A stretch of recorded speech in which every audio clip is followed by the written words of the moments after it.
Miaté. Cela fait aujourd'hui 5 ans que Fotso Victor, Victor Fotso, mon père, mon fils comme je l'appelle, est mort. Il meurt un 19 mars 2020, seul à l'hôpital américain de Paris. Seul à l'hôpital américain de Paris. Cet enfant, né à Tsela, vers 1926, d'une mère m'abjuelle, orpheline, qu'on appelait maison abandonnée. Lui qui n'a pas pu faire d'études pour aider cette mère-là. Lui qui n'a jamais appris à lire et à écrire. Lui qui n'a pu apprendre qu'à compter. Lui qui, malgré tout, a réussi à devenir Fotso Victor. Lui qu'on a toujours cherché à délégitimer en disant que son histoire ne pouvait pas être vraie. En moquant cette histoire, en disant arachide, en disant État, en oubliant que dans tous les pays du monde, on aide les grands capitalistes, les grands industriels, en faisant comme si ceux que l'État du Cameroun a toujours aidés ont pu devenir des Victor Fotso, des Fotso Victor. Lui qui a eu la malchance de n'être qu'une légende africaine, alors que son histoire dit tellement de belles choses, non seulement de Banjoun, des Bamileke, du Grassfield, du Cameroun, de l'Afrique centrale, de l'Afrique tout court, du monde.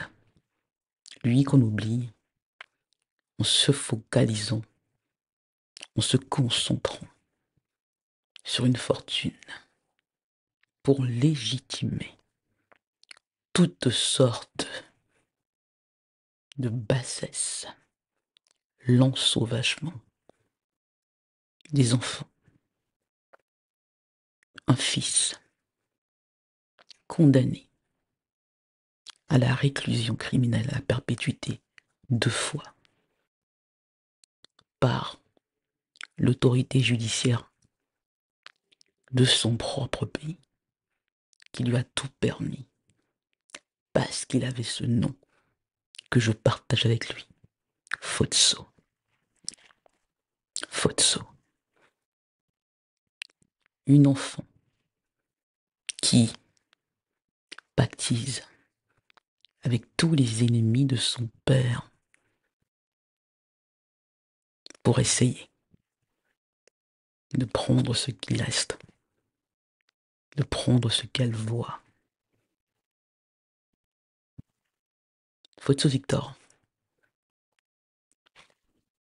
meurt à l'hôpital américain de Paris, seul, après un combat valeureux comme toujours, contre la montre, contre le temps, en faisant tout ce qu'il était possible pour au moins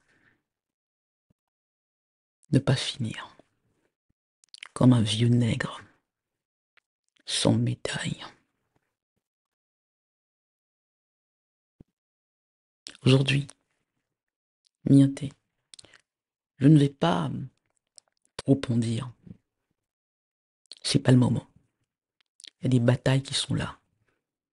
En dépit du bruit que font les autres, que font la milice de ceux que je ne vais pas nommer aujourd'hui, la guerre de Troie aura lieu. Il est impossible pour moi de laisser l'honneur d'une légende africaine à des chiens.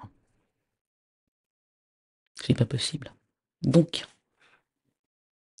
en ce 19 mars 2025 mienté, je vais tout simplement vous demander de regarder le discours que j'ai fait lorsque je me suis battu pour enfin lui organiser deux messes. Une aux Invalides, une à Saint-Sulpice, pour essayer, comme toujours, de réparer ce que des enfants, Fotso, ont fait à un homme qui n'était pas que leur père, en oubliant ce qu'il avait fait pour nous tous. Dans la vidéo qui suit mientée, je vous demande de vous focaliser sur mes béquilles. Je vous demande de vous mettre une seconde à ma place et d'essayer de comprendre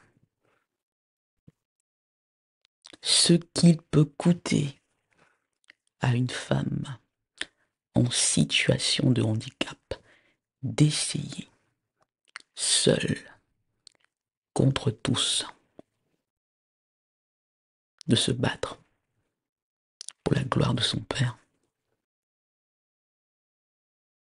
en devant confronter ceux qui utilisent l'argent qu'il a fait en instrumentalisant son handicap pour la rendre invisible, inaudible, et faire que le sujet reste l'argent, en légitimant, en banalisant, en institutionnalisant la sauvagerie. L'hommage de Saint-Sulpice mienté. Écoutez-le. Et n'oubliez jamais qu'ils l'ont laissé mourir comme un chien. Qu'on a annoncé sa mort un jour plus tard. Et qu'aujourd'hui, ils essayent de contrefaire l'histoire pour qu'on ne se rappelle jamais de qui il était. Parce que c'est la seule façon de remplacer un grand homme par des nains qui ne savent même pas ce que veut dire être un Fotso. Voilà miaté. Je continue mon recueillement et je vous demande d'écouter ce discours. À demain. In English. Tant de choses sont possibles. Mon père avait la chance et la malchance de naître flamboyant. Donc ce qu'on voyait, c'était sa flamboyance, sa vérité, sa beauté. C'était un grand acteur. On voyait tout cela. Et malheureusement, cela laissait à la fin, quand il avait besoin d'elle, même quand il avait besoin de sa fille, il était incapable de juste dire « j'ai besoin de toi, j'ai besoin de toi ». Et je vous le dis, parce qu'on est entre nous, parce que je sais que vous ne le répéterez pas, parce que je sais que ça reste entre nous, que sa fin vous dit combien il était seul, combien il avait besoin de vous, combien il avait besoin de son pays, combien il avait besoin de vous, combien il avait besoin de sa famille, combien il avait besoin que quelqu'un se lève et dise « Non, attendez, à un moment, il y a des choses qui ne se font pas. Je n'en parlerai pas ici. Mais le but de cette messe, c'était, on était de tout. Je savais que ça allait être difficile de vous réunir jeudi à 18h dans Paris avec le Covid, ce virus, ce mal que personne n'en y passait en tête. Vous parlez d'un âme qui n'aimait pas pas s'afficher. Donc, perdons beaucoup de gens qui diront beaucoup de choses. Mais personne ne vous dira jamais combien il était seul. Et combien, en dépit de l'argent, de cette foule qu'il y avait autour de lui, très peu, pourront vous dire combien il aurait aimé que vous soyez là avec moi aujourd'hui. Vous n'êtes pas très nombreux, mais je sais que vous avez fait l'effort de venir. Peut-être par curiosité, peut-être parce que j'aime même les fous comme père. Je suis quelqu'un de flamboyant. Peut-être aussi parce que vous avez senti combien la douleur, le cri de Victor Fox était sincèrement fou. Vous savez, il y a que mon père qui aurait pu dire à Banjou et au Cameroun combien il souffrait, combien c'était difficile, combien il avait de la peine, combien il s'est rendu compte qu'on peut partir de rien, tout faire, tout réussir. Et à la fin se rendre compte que le chemin s'arrête. On doit laisser les autres. Ils peuvent ne pas être prêts. On doit les laisser faire leurs erreurs. Donc moi je suis ici pour dire à papa, on n'a même pas eu suffisamment de respect pour toi pour attendre une petite heure avec ta épaule, faire une messe pour que tu puisses dire au revoir à Paris, qui était ta deuxième vie. Je n'ai pas eu suffisamment de respect pour toi pour te dire, pour te laisser être avec Dieu ici, tout simplement pour pouvoir remercier ton Créateur de t'avoir fait comme tu étais et d'avoir fait que tu fasses ce que tu as fait. Moi, j'ai voulu prendre ce temps. J'ai voulu, avec ma flamboyance, vous dire Victor Foxo était certes seul. Victor Foxo n'a pas tout réussi, mais il a réussi l'essentiel. Et c'est cette force, cette flamboyance qui fait que je suis venu très loin, avec très peu de gens, des gens que je ne connais pas très bien, des gens qui ne sont pas tous de son village, de Bonjour, des gens qui, peut-être parce qu'ils ont senti ma douleur, peut-être parce qu'ils ont senti ma tristesse, peut-être parce que j'ai cette même flamme qui a animé mon cœur qui fait que j'ai envie de déplacer des montagnes. Je n'y arrive pas toujours. Je sais que c'est difficile. Mais j'ai forcé. Le Père Henri m'a dit, Christelle, je ne veux pas que vous soyez déçus. Il se peut qu'on ne soit pas nombreux. Je lui ai dit, mon Père, ce n'est pas le plus important. Le plus important, c'est que ceux qui veulent venir viennent et qu'ils soient ici pour une bonne raison. Donc, je vous dis à tous, merci.